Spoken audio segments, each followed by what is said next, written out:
स्वागत है यीशु मसीह की प्रेजेंस में, बहुत बहुत स्वागत है आप सबका। आमीन। अपने पड़ोसी को बोलो ध्यान से सुन। देखो अपने पड़ोसी को अलर्ट है कि नहीं, देखो अलर्ट है। हाँ, कई पड़ोसियों को तो पसीना आया नाच नाच के। जब आप वर्शिप करते हैं नाच के, आपकी स्पिरिट ओपन हो जाती है परमेश्वर के लिए। 12 साल की लहू बहने वाली औरत बोली कि मैं उसको छू लूंगी और चंगी हो जाऊंगी, और बाइबल कहती है उसने छुआ और चंगी हो गई। और यीशु मसीह ने कहा किसी ने मुझे क्या किया? किसी ने मुझे क्या किया? चले बोलते प्रभु सब तेरे को छू रहे हैं। यीशु मसीह ने कहा नहीं, किसी ने बाय फेथ मुझे छुआ है। जब आप खुल के वर्शिप करते हैं, ये मेरी टेस्टिमनी है मेरी लाइफ की। जब मैं ऐसे आराधना करने के स्थान में जाया करता था तो मुझे संभालने वाली मेरी टीम होती थी। मैं 10 बार 15 बार गिरता था आराधना करते वक्त। कोई मतलब नहीं, कोई मुझे देख रहा है, कोई मुझे क्या बोलेगा, जवान लड़का क्या कर रहा है, कोई मतलब नहीं। सिर्फ वर्शिप वर्शिप वर्शिप वर्शिप। और उसी ग्रुप में से आज वही कुछ जन वही खड़े हैं जहां वो 15 साल पहले खड़े थे। परमेश्वर तो वही था, लेकिन छुआ किसने? 12 साल वाली उस औरत ने। और शमौन कोड़ी के घर में रहकर भी यीशु मसीह जब वापिस आए, शमौन कोड़ी का कोड़ी था। इतनी फायर प्रेजेंस में, इतनी जबरदस्त अनॉइंटिंग में भी अगर हम नहीं बदले तो कब बदलेंगे? हालेलुया। अपने हाथों को उठा, बोलो जो मैं सुनूं मैं फल लेके आऊं। अंधकार की शक्तियां इसे चुरा ना सके, प्रभु यीशु मसीह के सामर्थ्य नाम में। आप नई ब्लेसिंग्स को देखने वाले हैं। ये आत्मिक होगी, ये फिजिकल होगी, ये सोल की होगी। हालेलुया। एक वचन को पढ़ेंगे, मत्ती 27 उसकी 32 आयत अपनी स्क्रीन के ऊपर। अपने पड़ोसी को बोलो तो यीशु मसीह को फॉलो करने के लिए बुलाया गया है। जिस तरह परमेश्वर ने अपने पिता को फॉलो किया, उसने कहा मैं भी तुझे चाहता हूं कि तू मुझे फॉलो करे। आमीन। उस वचन में लिखा हुआ, बाहर जाते ही उन्होंने शमौन नामक एक कुरेनी मनुष्य को पकड़ा और उसे बेगार में यीशु मसीह का क्रूस उठाने के लिए ले चले। हमारा एग्जाम्पल कौन है? प्रभु यीशु मसीह। हमारे लिए कौन एग्जाम्पल है? चेलों को हर टाइम खाने की पड़ी होती थी। चेले खाना ले आए, खाना भूल गए, खाना आ रहा है, खाना जा रहा है। यीशु मसीह कहते हैं मेरा खाना ये नहीं, मेरा खाना ये है कि मैं अपने परमेश्वर की मर्जी को, उसके काम को जो उसने मुझे सौंपा है उसे पूरा करूं। जब परमेश्वर ने आपको बनाया तो परफेक्ट बनाया। उसने आपके लिए परफेक्ट ब्लेसिंग्स को रचा हुआ है इस धरती के ऊपर। ऐसा कोई भी जन नहीं जो ये चाहता है कि वो बच्चा पैदा करे इसलिए कि वो बहुत सा संघर्ष करे, सारी उम्र उसकी टांग दर्द करती रहे, सारी उम्र गरीब रहे, सारी उम्र लोगों के पैसे देने के लिए बस गाली सुनता रहे। आप चाहते कि ऐसा बच्चा पैदा हो? आप चाहते उसकी जिंदगी में ऐसा हो? एक इंसान, बाइबल कहती, बुरा होकर भी अपने बच्चों को अगर भली वस्तुएं देना जानता है तो तुम्हारा स्वर्गीय पिता तुम्हें भली वस्तुएं क्यों ना देगा? आमीन। जब परमेश्वर ने आपको बनाया तो उसने आपके लिए परफेक्ट ब्लेसिंग्स को आपके साथ ही बनाया है, आपके बाद में नहीं बनाया। आदम जब परमेश्वर का कार्य कर रहा था उस वाटिका में, तो बाइबल कहती परमेश्वर ने आदम को देखा और परमेश्वर ने आदम को बोला कि आदम का अकेला रहना ठीक नहीं, मैं इसको एक सहायक दूंगा जो इसके साथ मेल खाए। और बाइबल कहती परमेश्वर ने आदम को पकड़ा, उसे गहरी नींद में सुलाया और उसकी पसली में से पसली निकालकर उसकी जगह मांस भरा और हवा को पैदा किया। आमीन। और वो किस में से निकाली गई थी? परमेश्वर ने ये नहीं कहा ओहो यार ये तो मैं भूल ही गया, चलो फिर से मिट्टी गूंदते हैं, फिर से उसमें जीवन का सांस फूंकते हैं और बोलते हैं आदम मैं भूल गया था, ये ले तेरे लिए परफेक्ट ब्लेसिंग। बाइबल कहती परमेश्वर ने सारी ब्लेसिंग जो आदम को चाहिए थी उसके अंदर से निकाली। परमेश्वर को मालूम था कि आदम को फ्यूचर में क्या चाहिए और उसने सब कुछ आदम के अंदर डाल दिया था। आप कोई भी फल खाते हैं, वो फल बाहर से नहीं आता, बल्कि उस बीज के अंदर से निकलता है जिसको आप धरती पे डालते हैं। हाँ या ना? परमेश्वर ने उस बीज को ताकत दी है कि वो फल को पैदा कर सके। और उसी तरह परमेश्वर ने जब आपको बनाया तो इस इच्छा से और इस मेंटालिटी से और इस सोच से बनाया कि जब परमेश्वर ने आपको बनाया, आपने नहीं, मैं फिर आपको बोल रहा हूं, जब भी आप वचन सुने आप भूल जाए कि यहां लाखों लोग बैठे हैं, यहां वो सुन रहे हैं, वो सुन रहे हैं। आप सोचो कि मैं सिर्फ आपसे बात कर रहा हूं। और मैं आपको ये कह रहा हूं, जब परमेश्वर ने आपको बनाया, सिर्फ आपको, तो उसने आपके लिए परफेक्ट ब्लेसिंग्स को उसी वक्त बना दिया जब परमेश्वर ने आपको बनाया। अब आप कहेंगे अगर परमेश्वर ने ऐसा बनाया तो दुनिया दुखी क्यों है? अगर परमेश्वर ने मेरे लिए परफेक्ट ब्लेसिंग्स को बनाया है तो मेरी लाइफ में वो क्यों नहीं? जिस तरह एक पेड़ को फल पैदा करने में टाइम लगता है, उसी तरह अगर आप चाहते हैं कि परमेश्वर की परफेक्ट ब्लेसिंग्स जो परमेश्वर ने आपके लिए रखी हैं आपकी लाइफ में आना शुरू हों, तो ये वचन जो मैं आज आपको दूंगा आपको फॉलो करना होगा। यीशु मसीह ने बाइबल में लिखा कि बाहर जाते हुए एक शमौन नामक कुरेनी मनुष्य उसे मिला। किसको? सिपाहियों को। और बाइबल कहती है सिपाहियों ने उसे पकड़ा, बेकार में पकड़ा उसे और कहा कि यीशु मसीह का क्रूस उठा और यहां से यीशु मसीह के साथ साथ चल। और वहां पे उस देश में एक रूल था कि सिपाही किसी भी व्यक्ति को, किसी भी इजरायली को पकड़कर उसे एक कोस कुछ किलोमीटर तक फ्री में लेके जा सकते थे, वो मना नहीं कर सकता था। समझ आ रही कि नहीं? कि रोमी सिपाही किसी को भी पकड़ सकते थे, चल भाई मेरा थैला फाड़ में सब्जियां था, चल ये ले पकड़ मेरा ये गेहूं का मन, एक चल सिर पे रख, चल मेरे साथ। वो मना नहीं कर सकता, ये रूल था उनका। और उन्होंने शमौन के ऊपर यीशु मसीह के क्रॉस को लाद दिया। मैं आपसे एक बात कहना चाहता हूं, क्या यीशु मसीह की प्रार्थना पूरी नहीं थी कि यीशु मसीह से क्रॉस नहीं उठा हुआ? क्या यीशु मसीह की फास्टिंग में कुछ कमी रह गई थी जो क्रॉस नहीं उठा हुआ यीशु मसीह से? क्या यीशु मसीह ने कोई गुनाह किया था कि उसके शरीर में इतनी ताकत नहीं थी कि वो उस क्रूस को उठा सके और जा सके, अपना क्रूस खुद उठा सके? उसे किसी की जरूरत क्यों पड़े? बाइबल का एक एक बिंदु, उसका असर आसमान तक हो सकता है, वो इतना गहरा है। परमेश्वर ने आपको भी बोला कि यदि तू मेरा चेला बनना चाहता है तो प्रतिदिन क्या करेगा? तू अपना हर संडे थर्सडे, हाँ कहता एवरी डे, रोज तू अपना क्रूस उठाएगा और मेरे पीछे चलेगा, अपने आप का इनकार करेगा अगर तू मेरा चेला होना चाहता है तो। चेला होने का मतलब सिर्फ सताव लेना या दुखी होना या पाप से आजाद होने का मतलब सिर्फ चेला होना नहीं है। चेले होने का यह भी मतलब है कि दुनियावी और आत्मिक दोनों आशीषों में भरपूर और संपन्न और दूसरों को ब्लेस करने वाला। चेला होने का मतलब यह भी है। दो पहलू हैं इसके। जब वाइस मैन ने यीशु मसीह को बच्चे को भेंट चढ़ाई थी तो सोना, लोबान और गंधरस की भेंट चढ़ाई थी।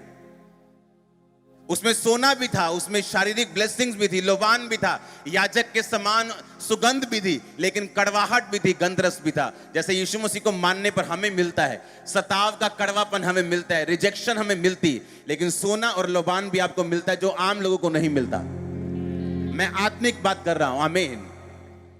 अब हमें यह समझना है कि यीशु मसीह में क्या ऐसा कुछ रह गया जो यीशु मसीह अपना क्रूस उठा नहीं सके और उसको शमौन का सहारा लेना पड़ा। और बाइबल कहती है उन्होंने शमौन को, उन्होंने देखा कि यीशु मसीह क्रूस उठाने में भी सामर्थ्य नहीं है, ये उठाकर नहीं चल पाएगा। और ऐसी सजा आज तक किसी को नहीं दी गई थी। अगर कोड़े मारे गए थे तो क्रूस नहीं दिया जाता था, क्रूस दिया जाता तो इतना कोड़े मार मार के नहीं लेके आते थे। बाकी भी तो दो डाकू थे, उनको क्रूस पे लटकाया गया लेकिन कोड़े नहीं मारे गए। लेकिन यीशु मसीह को इतना सताया गया कि अब उन्होंने देख लिया कि ये क्रूस उठाकर नहीं चल सकता। और रास्ते में शमौन कुरेनी आ रहा था, ओए इधर चल क्रूस उठा चल, और वो मना करेगा तो लॉ के अगेंस्ट है। उसने क्रूस उठाया और वो चल पड़ा। क्यों उसने क्रूस उठाया और क्यों परमेश्वर ने ऐसा अलाउ किया? यहोवा पिता ने क्यों अलाउ किया और जीसस क्राइस्ट ने क्यों अलाउ किया कि वो उसका क्रूस उठाए? आप जब अपने क्रूस को उठा के चलेंगे अपनी लाइफ में, इसीलिए मैं आपको बोलता हूं, अगर आपका आज का वर्ड समझ आ गया, आपकी लाइफ ब्लेस है। जब आप अपनी लाइफ में क्रूस उठा के अपना चलेंगे तो ऐसा समय आएगा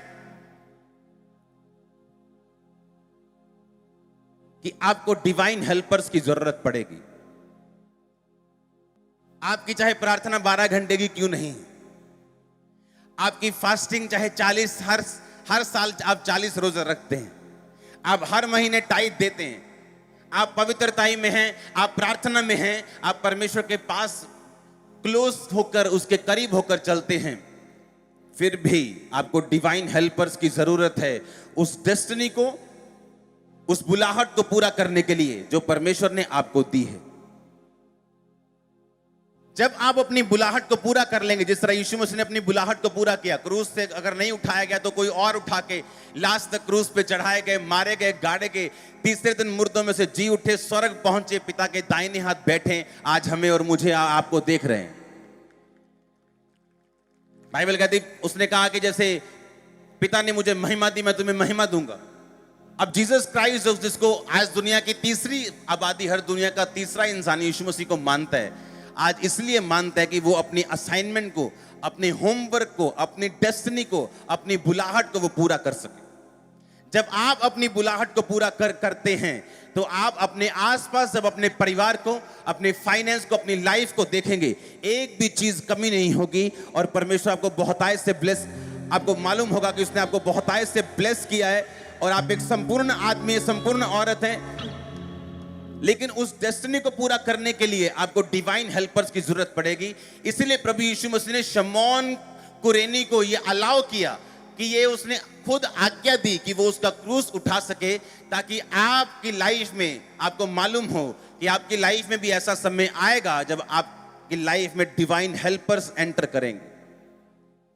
अगर हम दाऊद की जिंदगी को देखें, दाऊद की जिंदगी में पहला शमूएल 30 उसकी 8 से 17, दूसरा शमूएल 17 उसकी 5 से 7, पहला शमूएल 18 उसकी 3 आयत। अगर हम तीनों इंसिडेंट्स में देखें, जो हम एक एक करके अभी पढ़ेंगे, तो आपको यह मालूम होगा कि दाऊद की जिंदगी में जब वो परमेश्वर की उस असाइनमेंट को, उस बुलाहट को पूरा कर रहा था, तो परमेश्वर ने अलग अलग समय के ऊपर उसको ईश्वरीय मददगार दिए हैं, जिन्होंने दाऊद को अपनी बुलाहट को पूरा करने में साथ दिया है। मैं आपको पता क्यों कह रहा हूं, पता है मैं क्यों बोल रहा हूं आपको, आपको हेल्पर्स चाहिए। इस वचन को पढ़ेंगे सबसे पहले, पहला शमूएल 18 उसकी 3 आयत सबसे पहले पढ़ेंगे।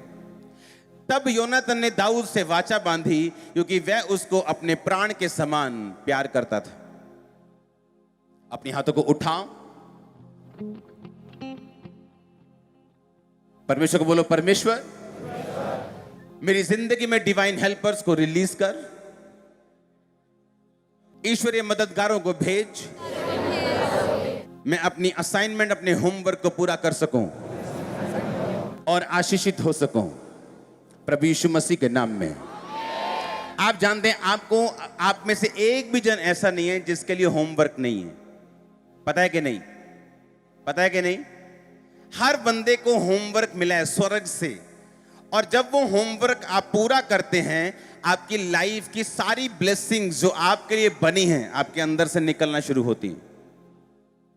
जब तक आप उस असाइनमेंट को, उस होमवर्क को नहीं समझते, तब तक आप अपनी लाइफ में, अपने फाइनेंस में, अपने शरीर में, अपने परिवार में आप संघर्ष करते हैं। एक भी जन ऐसा नहीं है जिसको होमवर्क नहीं मिला, जिसको डिवाइन असाइनमेंट, जिसको परमेश्वर ने एक बुलाहट नहीं दी। हर एक बंदे की बुलाहट अलग अलग है,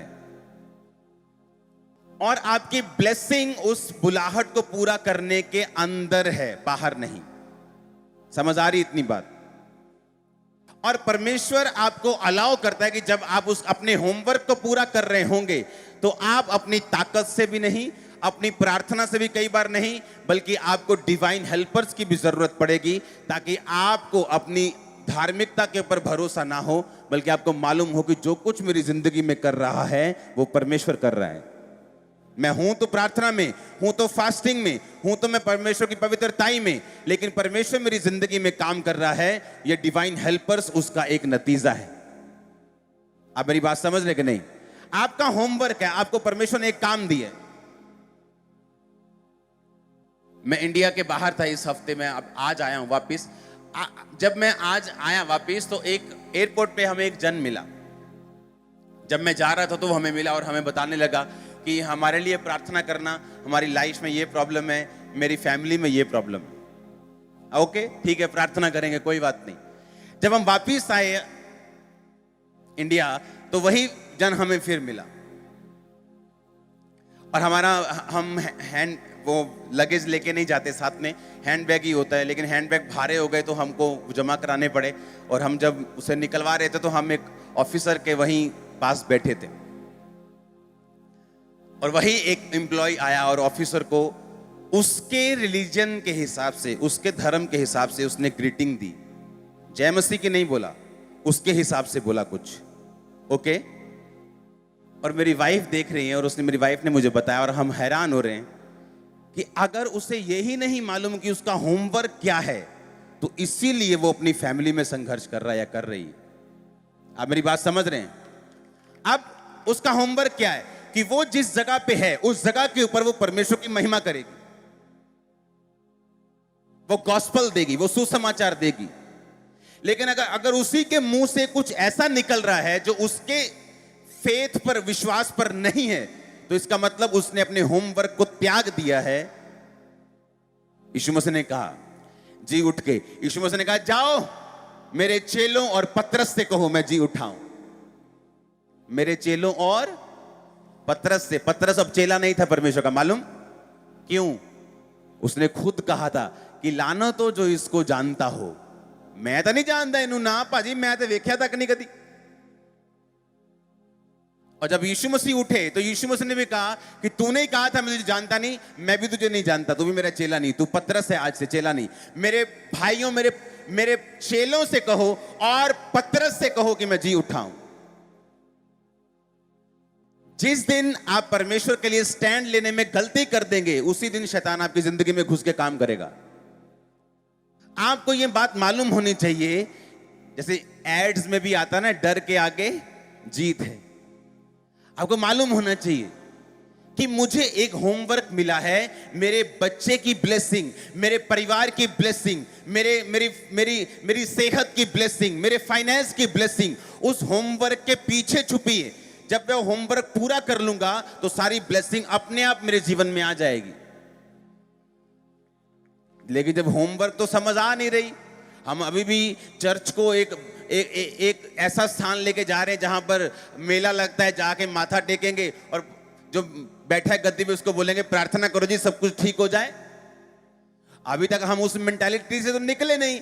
अभी तक हम क्रिश्चियन तो बने नहीं स्पिरिट में। जो क्रिश्चियन है नए नियम के मुताबिक, अगर आप नया नियम पढ़ेंगे तो नए नियम में प्रॉफिट्स का भी इतना रोल नहीं है, आत्मा से चले हुए लोगों का रोल है। आत्मा अब गाइड करता है लोगों को। पुराना समय नहीं है, अब प्रॉफिट्स का समय नहीं है। अब प्रोफेटिक गिफ्ट काम करता है चर्च में, लेकिन अब बाइबल कहती है तुम आत्मा की अगुवाई के साथ चलोगे, ना कि भविष्यवाणी जो तुम्हारे जीवन पे एक हुई उसके अनुसार कि यहोवा यों कहता है, यहोवा यों कहता है। अब वो नहीं टाइम।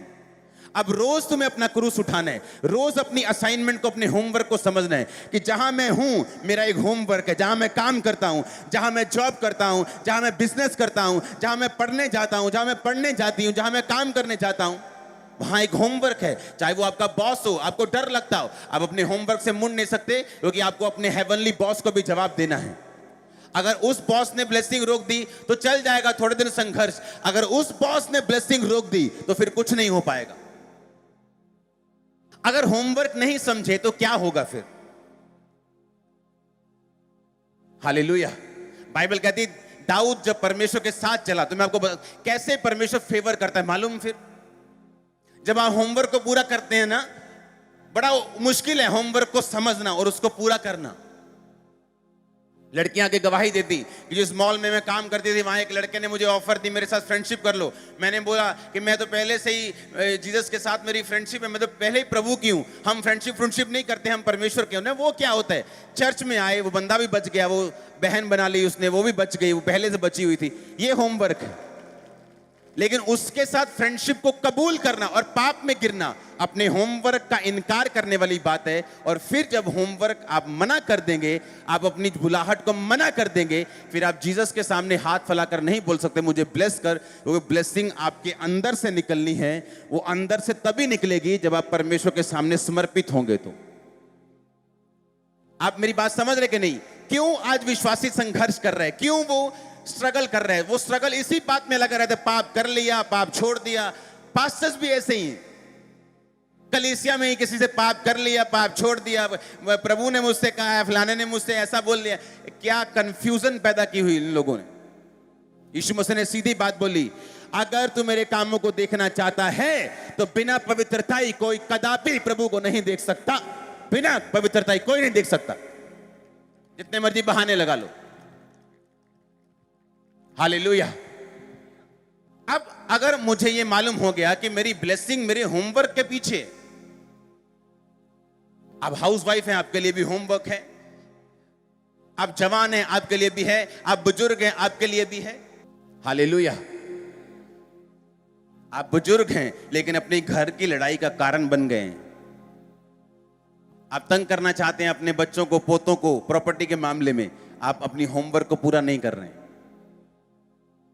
हर बंदा फंसा हुआ किसी ना किसी चक्कर में, और शैतान ने उसे फंसाया हुआ है कि मैं इसको फंसा के रखूंगा ताकि इसके अंदर से जो परमेश्वर ने इसको देना है वो ब्लॉक रहे हमेशा। ये घर में पाइप तो बड़ी अच्छी डाली है, पर प्लम्बर थोड़ा सा बोरी उथे फंसा के बेचारा चला गया। हाँ, वो बोरी निकालनी पड़ेगी आपको, वो पाप की बोरी, वो जेलसी की बोरी, वो गंदगी की बोरी, वो नफरत की बोरी निकालनी पड़ेगी अगर फ्लो चाहिए तो। सब कुछ ठीक है, सब कुछ लगा हुआ है, चर्च भी आते हैं, प्रार्थना भी सुनते हैं, आमीन भी बड़ा सबसे ऊंचा बोलते हैं, लेकिन उसके आगे क्या? अब हमें चर्च आने का जो असल मकसद है, अपने होमवर्क को समझना, उसको पूरा करना है। अब अपने होमवर्क को पूरा करेंगे, आपके जैसा दूसरा कोई नहीं होगा। आप एक यूनिक होंगे, आपकी ब्लेसिंग यूनिक होगी।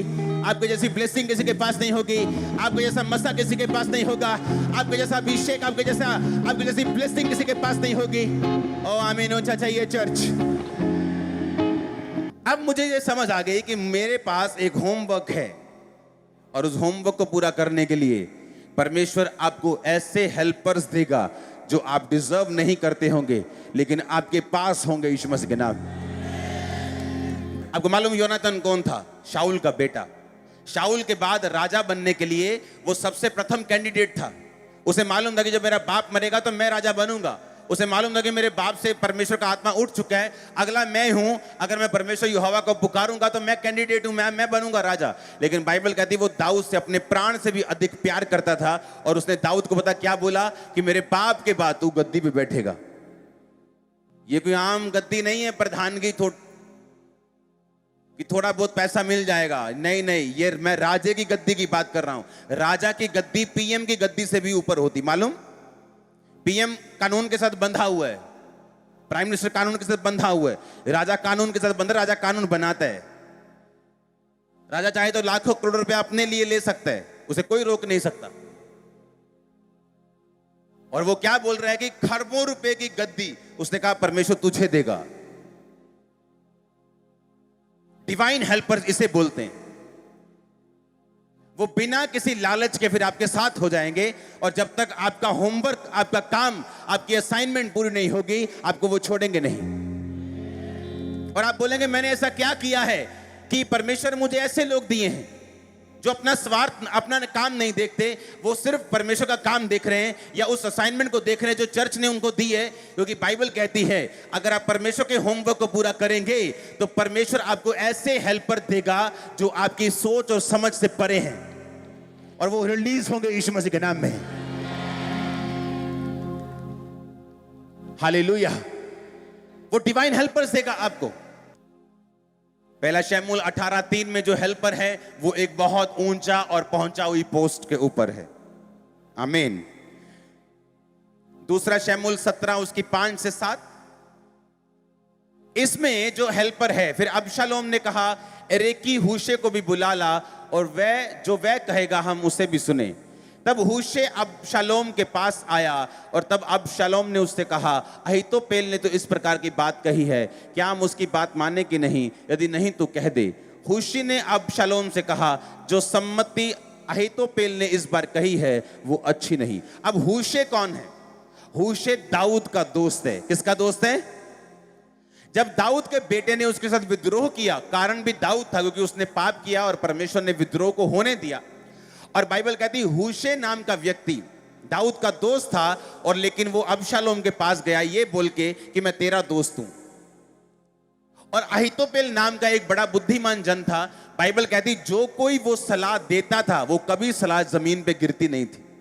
अगर उसने कह दिया ना कि ये वाला राजा ये बस 10 तारीख के करीब आएगा और इस दिशा से आएगा, उसी दिशा से वो आता था, उसी तारीख को वो आता था। इतना वो बुद्धिमान था और राजा के दरबार में उसकी वैल्यू एक बड़े ऑफिसर के समान थी, मंत्री से भी ऊपर उसकी वैल्यू थी। अगर उसने कह दिया ना कि इस साल में इस महीने अकाल पड़ेगा या ऐसी प्रॉब्लम आने वाली या दुनिया का माहौल ऐसा, हमें ये ऐसा करना पड़ेगा, वैसे ही होता था जैसा वो बोलता था। बाइबल कहती इस बार राजा ने हूशे की बात को सुना और अहीतोपेल जो कि महाबुद्धिमान था उसकी बात को नहीं सुना, और इस बात से निराश होकर अहीतोपेल ने सुसाइड कर ली थी। जबकि ये एक प्लॉट था, ये एक कॉन्स्पिरेसी, एक साजिश थी जो परमेश्वर ने अलाउ की, क्योंकि परमेश्वर दाऊद के साथ था, अबशालोम के साथ नहीं। आमीन। अब ये एक डिवाइन हेल्पर था जो दाऊद की जिंदगी में था।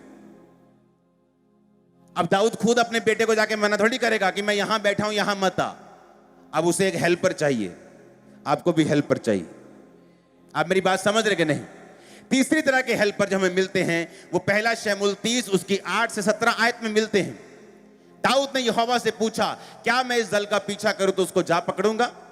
ये उस समय की बात है जब दाऊद सिकलग के राजे के साथ लड़ने के लिए गया और अपने बीवी बच्चों को पीछे छोड़ गया, और पीछे से लोग आए और उसके सारे बीवी बच्चों को उठा के लेके गए, सब लोगों के, और उसकी बस्ती को आग लगाकर फूंक गए। और सारे लोगों ने यह सोचा कि हम दाऊद को पत्थर मार मार के मार देंगे क्योंकि इसकी वजह से हमारे बीवी बच्चे को लोग उठा के ले गए। दाऊद इतना चिंता में पड़ा और बाइबल कहती है उसने परमेश्वर का वचन का स्मरण करके हियाव बांधा, और उसने तब भी प्रार्थना की परमेश्वर के सामने। वो दुखी नहीं हुआ, उसने ये नहीं कहा प्रभु मेरे साथ ऐसा कैसे हो गया, मैं तेरा जन हूं, मैं तो जा रहा हूं पीछा करने उनका, तू मेरे साथ है तो मेरे साथ चलना और सब कुछ छुड़ा के वापस लेके आना। दाऊद अभी भी जानता था कि मैं परमेश्वर की असाइनमेंट में हूं, मैं परमेश्वर के होमवर्क को पूरा कर रहा हूं, तो परमेश्वर के लिए मैं कुछ भी करने और सहने के लिए तैयार हूं। अगर ये परमेश्वर की मर्जी है तो भी मैं हां करने के लिए तैयार हूं। तो उसने क्या कहा? उसने कहा 8 आयत में कि परमेश्वर क्या मैं उनका पीछा करूं तो मैं उनको पकड़ लूंगा? तब उसने कहा, यानी यहोवा ने कहा पीछा कर, तू निश्चय उनको पकड़ेगा और निस्संदेह सब कुछ छुड़ा लाएगा। तब दाऊद अपने 600 साथी जनों को लेकर बसोर नामक नाले तक पहुंचा और वहां कुछ लोग छोड़े जाकर रह गए। दाऊद और 400 पुरुष समेत पीछा करने के लिए चला गया, परंतु 200 ऐसे थक गए थे जो बसोर नाले के पार न जा सके, वहीं रहे। उनको एक मिस्री पुरुष मैदान में मिला, उन्होंने उसे दाऊद के पास ले जाकर रोटी दी और उसने उसे खाया और तब उसने उसे पानी पिलाया। फिर उन्होंने उसको अंजीर की टिकिया का एक टुकड़ा और 2 गुच्छे किशमिश दिए, और जब उसने खाया तब उसके जी में जी आया और उसने 3 दिन और 3 रात से ना तो रोटी खाई थी ना पानी पिया था। दाऊद ने उससे पूछा तू किसका जन है और कहाँ का है? उसने कहा मैं तो मिस्री जवान और अमालेकी मनुष्य का दास हूँ। 3 दिन हुए मैं बीमार पड़ा रहा और तेरा स्वामी और मेरा स्वामी मुझे छोड़ गया। हम लोगों ने करेतियों की दक्षिण दिशा में यहूदा के देश में और कालेब के दक्षिण दिशा में चढ़ाई की और सिकलग को आग लगाकर फूंक दिया था। दाऊद ने उससे पूछा क्या तुम मुझे उस दल के पास पहुंचा देगा? उसने कहा मुझसे परमेश्वर की सौगंध खा कि तुम मुझे ना तो मारेगा ना मेरे स्वामी के हाथ में वापिस करेगा, तब मैं तुझे उस दल के पास पहुंचा दूंगा। तब उन्होंने उसे पहुंचाया। तब देखने में आया कि वो सब भूमि पर छिटके हुए, यानी वो सब मौज मस्ती कर रहे थे और खाते पीते और बड़ी लूट के कारण जो फलिश्तियों के देश और यहूदा के देश से लाए थे वो नाच रहे थे। इसलिए दाऊद उन्हें रात के पहले पहर से लेकर दूसरे दिन की शाम तक मारता रहा, यहां तक कि 400 जवानों को छोड़ जो ऊंटों पर चढ़कर भाग गए, उनमें से एक भी मनुष्य ना बचा। हालेलुया। इसमें दाऊद का माइंडसेट क्या बताता है कि उसे मालूम है वो यहोवा की महिमा करने के लिए चुना गया है। परमेश्वर ने उसे खास काम दिया है, अपनी प्रजा को उसको दिया है, और उसे मालूम था कि एक दिन वो राजा की कुर्सी उसके पास होगी। ये परमेश्वर की मर्जी है, लेकिन उस मर्जी को पूरा होने के लिए, उस ब्लेसिंग को पहले मेरी जिंदगी में आने के लिए मुझे काम करना होगा और यहोवा की असाइनमेंट को क्या करना होगा? पूरा करना होगा। परमेश्वर की असाइनमेंट सिर्फ उसका प्रचार करना ही नहीं है, बल्कि उसके साथ वफादारी के साथ अपनी रोज की जिंदगी को बिताना भी है। आमीन। अगर आज के विश्वासी की जिंदगी में ऐसी घटना हो जाए जब उसका परिवार, उसका बिजनेस एक ही दिन में फूट जाए, तो क्या वो अभी भी बोलेगा कि परमेश्वर क्या मैं उस दल का पीछा करूं? यानी वो ना सुनने के लिए भी तैयार था। आमीन। वो ना सुनने के लिए भी तैयार था। उसने मन बना लिया कि परमेश्वर बोलेगा नहीं, एक नई शुरुआत कर, तो वो करने के लिए तैयार था। इसलिए उसने प्रभु से क्वेश्चन किया कि परमेश्वर क्या मैं उनका पीछा करूं? तो क्या मैं उनको जा पकड़ूंगा? अपनी हेवनली असाइनमेंट को पूरा करने के लिए आपको ऐसा नेचर चाहिए, ऐसा फेथ चाहिए, ऐसा प्रेम चाहिए जो यीशु मसीह के अंदर पिता के लिए था और आपके अंदर परमेश्वर यीशु मसीह के लिए होना चाहिए। इसलिए मैं कह रहा हूं, सिर्फ प्रार्थनाओं, सिर्फ फास्टिंग और सिर्फ धार्मिकता की ये बात नहीं, ये प्रेम की बात है। उसने जो मुझसे प्रेम किया मैं उसको छुड़ाऊंगा। हम प्रार्थना में रहेंगे, फास्टिंग करेंगे, धार्मिकता में जीवन बिताएंगे, लेकिन उसके आगे भी एक लाइफ है। आमीन। उसने कहा प्रभु मैं क्या जा पकड़ूं? मैं कैसे पकड़ लूंगा? यानी अपने डिवाइन असाइनमेंट को जब आप पूरा करेंगे, अपने होमवर्क को पूरा करेंगे, आपको अपने कैरेक्टर को भी, आपको अपने प्रेम को भी जो परमेश्वर के लिए आपकी लाइफ में है उसे साबित करना होगा। कि परीक्षा आने के बाद मैंने लोगों को देखा है, उनके घर में कुछ एक घटना बुरी हो गई, कहां थे आप? चर्च नहीं आए? मेरे जी मम्मी की डेथ हो गई, मैं उस तो बाद आया नहीं। आपका प्यार कच्चा है, कच्चा प्यार है आपका। इसीलिए तो सभी लोग असाइनमेंट पूरी नहीं कर पाते ना, सब लोग कामयाब नहीं हो पाते, सब लोग सेवा कंटिन्यू नहीं कर पाते, सब लोग विश्वासी की जिंदगी कंटिन्यू नहीं कर पाते, क्योंकि जो जगह परमेश्वर आपको लेके जाना चाहता है वो ब्लेसिंग से भरी हुई है, लेकिन आपको धीरज रखना होगा, अपने प्रेम को प्रूफ करना होगा और आपको उसके आगे देखना होगा कि आगे क्या है। आमीन। और उसने आगे देखा, बीवी बच्चे चले गए, सब कुछ खत्म हो गया, मालूम नहीं क्या होगा। और एक बंदा मिलता है, मिस्री, बीमार व्यक्ति एक मिलता है, उसे उठाते हैं, उसे खाना खिलाते हैं, उसे पानी पिलाते हैं, उसे अंजीर की टिक्कियां खिलाते हैं, फर्स्ट क्लास 5 स्टार उसे रोटी देते हैं, उसको हील करते हैं। इसलिए नहीं कि उसको कुछ बता सके, अभी भी इतनी कड़वाहट, इतना ज्यादा होने के बावजूद भी दाऊद कड़वा नहीं हुआ अभी तक। हालेलुया। कि सब कुछ दाऊद में बुरा, दाऊद की लाइफ में बुरा हो रहा है। अगर आज चर्च आते वक्त अगर पंचर हो गया ना, स्कूटर पंचर हो गया, तो रास्ते में आते तो हट जाए यार, ओ हट जा, पंचर हो गया यार। पंचर कड़वा कर देता आपको। छोटी सी कुछ हो गया घर में, वो आपको कड़वा कर देते हैं। और दाऊद अब तक मीठा है, कह रहा है भाई साहब ये लो खाना, ये पीना, ये अंजीर की टिक्किया। कौन हो यार तुम? कहां से? यहां कहां? इस सुसान में कहां पड़े हो? बीमार कौन हो तुम? और उसने बताया कि मैं एक मिस्री हूं, मुझे वो लोग छोड़ गए। कौन लोग? ये लोग थे, इन्होंने सिकलग को फूंक दिया था, मैं उनके साथ था, मैं बीमार हुआ, मुझे छोड़ के चले गए। कैरेक्टर देखो आदमी का, पैसे की कोई कमी नहीं। नौकर बीमार हुआ, नौकर को छोड़ के चले गए, चलो और आ जाएगा, खत्म। और दाऊद देखो बिना लालच के उसको खिला रहा है, पिला रहा और हील कर रहा है। इसका मतलब उसने अपने कैरेक्टर को मेंटेन करके रखा था, जो आपकी हेवनली असाइनमेंट को पूरा करने के लिए आपको चाहिए। आप मेरी बात समझ रहे कि नहीं? क्योंकि सारी गेम ही बोलते ना, सारी गेम ही असाइनमेंट के पीछे, सारा कुछ ही आपकी हेवनली असाइनमेंट के पीछे, सारी ब्लेसिंग, आपकी इज्जत, आपकी बरकत, वो सारी होमवर्क के पीछे है। और उसको पूरा करने के लिए आपको एक गुड और आपको एक अच्छा स्पिरिचुअल और अच्छा इंसान बनना पड़ेगा उसको पूरा करने के लिए। आप देखते दाऊद की लाइफ में हेल्पर्स आए। इमेजिन करो आप यहां से तरन तारन जा रहे हैं, मालूम नहीं आप कौन से, अब पहले कौन सा रोड्स या जीपीएस होते थे या गूगल भाई बोलता था कि भाई साहब इधर थोड़ा ट्रैफिक है, इधर से हो जाओ। कुछ नहीं था ऐसा, बस जा रहे हैं, 400 बंदे जा रहे हैं। देखो 400 बंदे वही गए हैं जहां वो एक बंदा बीमार बैठा है। इमेजिन करो। और इमेजिन करो, मैं तो बोलता हूं वो बुखार भी प्रभु ने चढ़ाया उसको, कि इसको बुखार चढ़े, इसका बेवकूफ मालिक इसे यहीं छोड़ जाए और ये दाऊद को मिले और फिर पकड़वा दे उनको सबको। मेरी बात समझ रहे कि नहीं? आप जब परमेश्वर में सही होते हैं ना, परमेश्वर ऐसे आइडियाज, ऐसे कनेक्शंस आपकी लाइफ में बनाता है, आप हैरान होंगे कि हो क्या रहा है आपकी लाइफ में।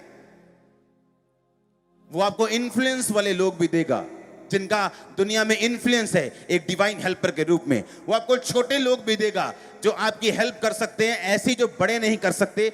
वो आपको हर तरह के लोग देगा, जो किसी पोजीशन पे बैठे हैं वो भी देगा, जो नीचे हैं वो भी देगा, जो बीच में वो भी देगा।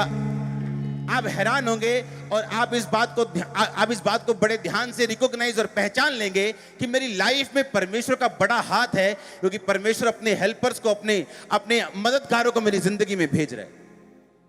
लेकिन हमारा ध्यान मददगारों के ऊपर नहीं होना चाहिए। हमें थैंकफुल होना चाहिए, लेकिन हमें यह मालूम होना चाहिए कि हमें मददगार खुद ढूंढने नहीं है, परमेश्वर भेजेगा। अब ये नहीं मददगार ढूंढते पैसे मांगने लग जाओगे, भाई साहब मेरे मददगार बन जाओ। उसने भीख मांगने के लिए आपको नहीं बुलाया। हालेलुया। अब मुझे मालूम, दाऊद को मालूम, देखो दाऊद की जिंदगी में योनाथन के जैसा एक राजे का बेटा, उससे अपने प्राण से अधिक प्यार करने वाला उसको हेल्पर मिला। एक मिस्री बंदा मिला, नौकर, बीमार नौकर। उसने कहा मैं पहुंचाता हूं तुमको, लेकिन मुझसे वायदा कर, तो मेरे मालिक के हाथ में मुझे वापस नहीं करेगा और मेरी जान से तू मुझे मारेगा नहीं। उसने कहा ठीक है मैं वायदा करता हूं। पहले खिलाया, पहले पिलाया, बिना किसी कंडीशन के। और जब बात में से बात निकली तो कहता मैं उसी ग्रुप का हिस्सा हूं जिसने तेरी पत्नी और बच्चों को उठा लिया है। हालेलुया। कनेक्शन बनाएगा परमेश्वर आपके। वो छुपे रहेंगे, वो ढके रहेंगे, वो कभी आपकी लाइफ में नहीं आएंगे जब तक आप उस असाइनमेंट को पूरा करने के लिए अपने कैरेक्टर से, अपने प्रेम से, अपनी प्रार्थना से परमेश्वर को साबित नहीं कर देंगे कि आप अपने होमवर्क के लिए सीरियस हैं और आप उसको पूरा करना चाहते हैं। जो व्यक्ति पाप में है वो होमवर्क से बाहर है, वो होमवर्क को पूरा नहीं कर रहे, वो बहुत दूर हैं, बहुत दूर हैं। आप चर्च में आएंगे, प्रभु आपसे प्यार करेगा, माफ करेगा, लेकिन अभी तक आप एलिजिबल नहीं हैं कि आप उस रास्ते पे चल सकें जो आपके होमवर्क का रास्ता है। और वो एक ही है, वो टेढ़ा मेढ़ा नहीं है, कहीं और से होके नहीं जाता, वो एक ही रास्ता है, उसी को फॉलो करना है और वही ब्लेसिंग्स है। उसके मार्ग में उत्तम पदार्थ पाए जाते हैं, लेकिन उसका मार्ग तंग है और संकर है और थोड़े उसे पाते हैं। आप उन थोड़ों में होंगे, आपका परिवार उन थोड़ों में होगा। आमीन। ऊंचा चाहिए चर्च। तब आप हैरान होंगे कि परमेश्वर किस तरह लोगों को, जो कुछ मायने रखते हैं उनको, ऐसे लोग जो आपकी लाइफ को इन्फ्लुएंस कर सकते हैं, ऐसे बड़े लोग जो आपकी लाइफ को ब्लेस कर सकते हैं, ऐसे लोग जो छोटे हैं लेकिन आपकी लाइफ में ऐसी बड़ी हेल्प कर सकते हैं, वो अलग अलग तरह के लोगों को आपकी लाइफ में भेजेगा। और आपको मालूम होगा कि ये सिर्फ मेरा ही काम नहीं, या मैं अपनी ताकत से नहीं चल सकता, मुझे भी यीशु मसीह की तरह परमेश्वर शिमोन भेजेगा जो इस क्रूस को उठा के साथ चलेगा। तो आपको मालूम होगा ना बल से ना शक्ति से, बल्कि उसकी आत्मा के द्वारा। आपको मालूम होगा कि मुझे जिस तरह आपको मेरी जरूरत है, मुझे आपकी जरूरत है। आप मेरी ताकत हैं, मैं आपकी ताकत हूं। आमीन। मैं अकेले में कुछ नहीं, आप अकेले में कुछ नहीं। आमीन। इसलिए परमेश्वर ने डिवाइन हेल्पर्स को अरेंज किया है ताकि वो हमारी लाइफ में आए। लेकिन वो किन की लाइफ में आएंगे? जो परमेश्वर के साथ एक मन है, जो मन बना चुका है उसे फॉलो करने का। कोई ठोकर जिसको हिला नहीं सकती, कोई नेगेटिविटी हिला नहीं सकती, कोई एक घटना, कोई दुर्घटना उस व्यक्ति के विश्वास को हिला नहीं सकती। जो सीधा चलना चाहता है, कहीं से भी शुरुआत करना चाहता है, उसे कोई मतलब नहीं उसकी लाइफ में पास्ट में क्या हुआ, जो आगे देखना चाहते हैं। आप अगर उनमें हैं, अगर आप अपनी असाइनमेंट को पूरा करने के लिए तैयार हैं, होमवर्क को पूरा करने के लिए तैयार हैं, आपको ऐसे लोग मिलेंगे, आपकी आईज ओपन कर देंगे, आपको ऐसे हेल्पर मिलेंगे। सिर्फ अमीर नहीं, सिर्फ गरीब नहीं, वो कोई भी हो सकता है। दाऊद की लाइफ में ऐसा हेल्पर जिसके पास रोटी तक नहीं, जो बीमार है, जो खुद अपनी हेल्प नहीं कर सकता, वो भी एक हेल्पर बन गया उसका। दाऊद ने इतने बंदों को मारा, अगले दिन कहता है शाम तक वो मारता रहा, उनकी भी लूट वापस लेके आया, सब कुछ वापस लेके आया उस डिवाइन हेल्पर के कारण। एक छोटा सा हेल्पर जिसको उसने हेल्प की। अपने कैरेक्टर को नहीं छोड़ना। दुख आए, मुसीबत आए, लोगों ने आपके साथ जैसा मर्जी बिहेव किया हो, कभी भी अपने स्वभाव से बाहर आकर उनसे डील मत करना।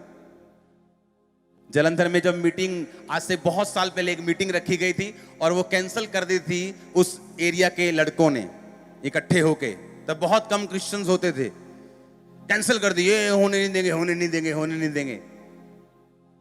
और वह व्यक्ति एमएलए की पोस्ट के लिए खड़ा हुआ और उसने चर्च में मैसेज भेजा कि मैं मिलना चाहता हूं। जब मैं उससे मिला तो उसने कहा, मैं बहुत बार आने की ट्राई कर रहा था, लेकिन मुझे ऐसा लग रहा था कि आप मुझे पीटेंगे, आप सब लोग मुझे पीट ना दे, कि आपके लोग मुझे पीटे ना, कि तुमने पापा का विरोध किया था, तेरे को बताते हैं अभी।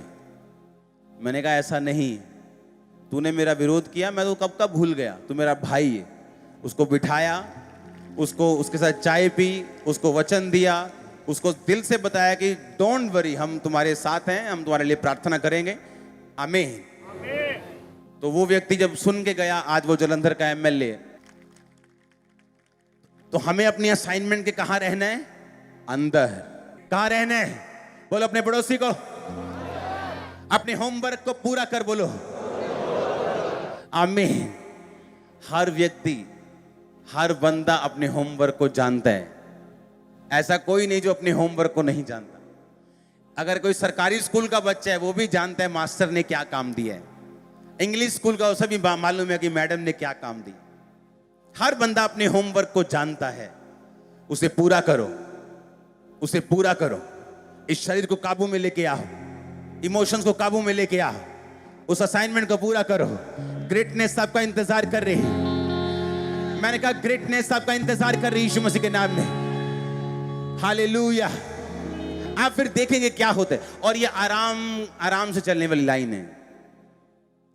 जब दाऊद के सिकलग को मार के फूंका गया, तो दाऊद उस समय जवान हो चुका था, मालूम। जब उसको मसा किया गया था, उसके चेहरे से बाइबल कहती लाली झलकती थी, बिल्कुल बच्चा था वो जब उसको मसा किया गया था। मसा किया गया था राजा होने के लिए। अब जवान हो गया, जब राजा बनने का समय नजदीक आ रहा था, तो अब एक नई मुसीबत आ गई कि परिवार ही खत्म हो गया सारा। शैतान बोला ले कर ले तू अपनी असाइनमेंट पूरी। अब बता यीशु मसीह भला है कि नहीं, यहोवा भला है कि नहीं। शैतान आपको चैलेंजेस देगा, आपको चुनौतियां देगा, आपको सवाल देगा, आपको क्वेश्चंस देगा। अगर आपने ऊपर नहीं आए वचन से, तो आप वहीं रह जाएंगे। इसलिए परमेश्वर ने कहा कि तुम्हारा युद्ध मांस और लहू से नहीं, शैतान से, अंधकार की शक्तियों से, हाकिमों से, उनकी सेनाओं से जो आसमान में रहती उनसे है। इफिसियों की उस पुस्तक को पढ़ेंगे, उसके 6 उसने कहा इसलिए परमेश्वर के सारे हथियार बांध लो कि तुम बुरे दिनों का सामना कर सको, सब कुछ पूरा करके स्थिर रह सको, सत्य से अपनी कमर कसकर, धार्मिकता की झिलम पहनकर। इन सब के बारे में बाद में बात करेंगे। हम बात करेंगे 15 आयत की। और पांव में मेल की सुसमाचारी के तैयारी के जूते पहनकर। आप जानते जितने ये बाइबल में हथियार लिखे हैं, ये आपकी उस असाइनमेंट को पूरा करने में आपकी मदद करते हैं। सत्य से क्या कर अपनी, हमारी कमर क्या है? हमारी बुद्धि। मसीह में आपकी कमर क्या है? कसना कैसे? वर्ड से। सच्चाई क्या है? वचन। वचन से कमर कसनी है। कि शैतान यीशु मसीह के पास है, बोला अपने आप को इसके नीचे गिरा, तेरे वचन में लिखा है कि तेरे स्वर्गदूत तुझे पकड़ लेंगे, तेरे पांव में पत्थर ठेस नहीं लगी। वचन के बीच से शैतान ने परखा, लेकिन यीशु मसीह की बुद्धि को यीशु मसीह ने कसा हुआ था वचन से। उसने कहा यह भी लिखा है, तू अपने प्रभु अपने परमेश्वर की कभी परीक्षा ना कर। एक पास्टर के पास शैतान गया, उसने कहा तेरे पिता के वचन में लिखा है कि सांप अगर तुझे डस लेंगे, बाइबल कहती तू तेरे को असर नहीं होगा। उसने सांप पकड़ा, डसवाया और मर गया। सुनो क्यों मरा वो? पौलुस के हाथ में जब सांप ने काटा, तो वो सांप से गुल्ली डंडा नहीं खेल रहा था, वो अपना प्रभु का काम कर रहा था। और जब वो गड्ढा लकड़ी का निकालकर आग सेकने लगा, तो बीच में विष वाला सांप था, तेज जहर वाला सांप था। क्यों? क्योंकि जब उसने काटा तो सारे जो कॉलोनी के लोग थे, वो गांव के लोग थे, वो डर गए, क्योंकि उनको मालूम था कि ये सांप जो है जहरीला सांप है। उन्हें मालूम था कि पौलुस अभी इसका मुंह सूज जाएगा, बॉडी सूज जाएगी और ये मर जाएगा। और जब पौलुस को कुछ भी नहीं हुआ, उन्होंने इस बात पे देख के यीशु मसीह पे यकीन कर लिया था। वहां पौलुस सांप से खेल नहीं रहा था। यीशु मसीह ने कहा हाँ ठीक है, अगर शैतान की बात को आपने सुना और आप वचन के कच्चे हैं, आप बोलेंगे ठीक है, वचन में लिखा है, देखता हूं वो उठाता है कि नहीं। यीशु मसीह ने कहा तो अपने प्रभु अपने परमेश्वर की परीक्षा ना कर, सत्य से अपनी क्या कर, कमर, धार्मिकता की झिलम पहन। अपना दिल, झिलम दिल के लिए होता है। कहता अपने दिल को क्या कर, सुरक्षित रख, इस पर ठोकर ना लगने दे कि हाय ऐसा क्यों हो गया, अब मैं परमेश्वर को नहीं मानूंगा। सुरक्षित रख, व्यभिचार में ना जा, पाप में ना जा। अपने हार्ट को क्या रख, सुरक्षित। इसके बारे में फिर कभी बात करेंगे। पांव में मेल के सुसमाचार की तैयारी के जूते, यानी कहता जो कुछ तू सुनता है उसको प्रीच कर। आप अगर असाइनमेंट को पूरा करना चाहते हैं, वो कोई भी हो, आज से प्रीच करना शुरू करो जो आपने सुना है। प्रीच करना एक हथियार है। प्रीच करने से, प्रचार करने से, आपके घर में हो, आपके बॉस को हो, आपके एम्प्लॉय को हो, आपके घर में हो, मोहल्ले में हो, रिश्तेदारों को हो, जब आप प्रचार करते हैं, शैतान आपसे दूर भागता है। परमेश्वर हील करता है आपको, वो रास्ते खोलता है आपके। जो व्यक्ति प्रीच करते हैं, मैं नहीं कह रहा जो मानते हैं, मानना एक अलग चीज है, मानने से आप ब्लेस होते हैं, लेकिन प्रीच करने से आप शैतान पर अटैक करते हैं। आप कौन से मोड में जीना चाहते हैं, कि शैतान से बचते रहना हर वक्त, या शैतान को मारना और भगाना? परमेश्वर ने जो रियल विश्वासी हैं, वो शैतान से बचने के लिए नहीं बनाए, वो शैतान को निकालने के लिए बनाए हैं, उसे कास्ट आउट करने के लिए बनाए। जो विश्वास करेगा वो दुष्ट आत्मा को निकालेगा, वो बच के नहीं रहेगा दुष्ट आत्मा से। दुष्ट आत्मा क्या करेगा? निकलेंगी दुष्ट आत्मा, अभी आपके सामने दिखना अभी। हाँ, दुष्ट आत्मा क्या करेगा? वो निकालेगा वो दुष्ट आत्मा को। ऐसा प्रभु ने आपको बनाया है, उसके लिए आपको क्या करना पड़ेगा? प्रीच करना पड़ेगा। जो सुना है उसके लिए क्या करना पड़ेगा? प्रीच करना पड़ेगा, आपको बोलना पड़ेगा, आपको प्रचार करना। इसलिए मैं कहता हूं, जो सेवा करेंगे वो उत्तम चीजों के भागी होंगे। हाँ, उत्तम दाखरस, उत्तम गेहूं, उत्तम दाख, उत्तम परिवार, उत्तम सेवकाई। क्यों? परमेश्वर ने कहा मैं याजकों को उत्तम दूंगा। और जब आप प्रीच करते हैं, ये प्रीचिंग एक हथियार बन जाती है कि शैतान ने आपके जिस हिस्से पर अटैक किया है वो खत्म हो जाएगा। आप मेरी बात समझ रहे हैं? दाऊद की जिंदगी पर अटैक किया, दाऊद ने क्या किया? प्रीच किया कि मेरा यहोवा दया करने वाला परमेश्वर है। ये ले रोटी, ये ले टिकिया, ये ले दवाई, ये ले पानी। वो क्या था? वो प्रीच था। उसने प्रीच किया, शैतान भाग गया।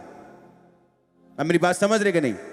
प्रीचिंग करना एक हथियार है, ये एक भला काम नहीं है जो हर क्रिश्चियन को करना है क्योंकि वो प्रभु से बड़ा प्यार करता है, ये भी ठीक है, लेकिन प्रीचिंग करना एक हथियार है, एक वेपन है। फिर से पढ़ेंगे आयत को। परमेश्वर के सारे हथियार, इसका मतलब किन की बात कर रहा है? वो हथियारों की बात कर रहा है। किन की बात कर रहा है? वो हथियारों की बात कर रहे हो। बाइबल को अपने दिमाग में भरना एक हथियार है। धार्मिकता की झिलम पहना, अपने आप को सुरक्षित रखना हथियार है। पांव में मेल की तैयारी के सुसमाचार के जूते पहनना एक हथियार है। मेक श्योर आप प्रचार करते हो। मैं बिजनेसमैन था तब भी प्रचार करता था।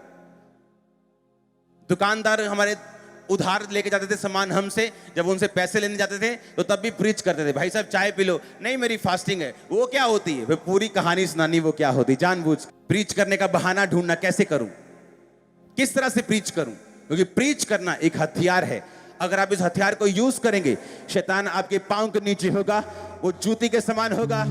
आमीन हो चाहिए ब्लेसिंग आपकी है चर्च। हालेलुया। अपने पड़ोसी को बोलो प्रीच कर, बोलो प्रचार कर। आमीन। खुल के प्रचार कर और भगा शैतान को। और परमेश्वर डिवाइन हेल्पर्स देगा, मददगार देगा, तेरे रास्तों को ओपन करेगा। आमीन हो जा। Hallelujah, hallelujah, hallelujah.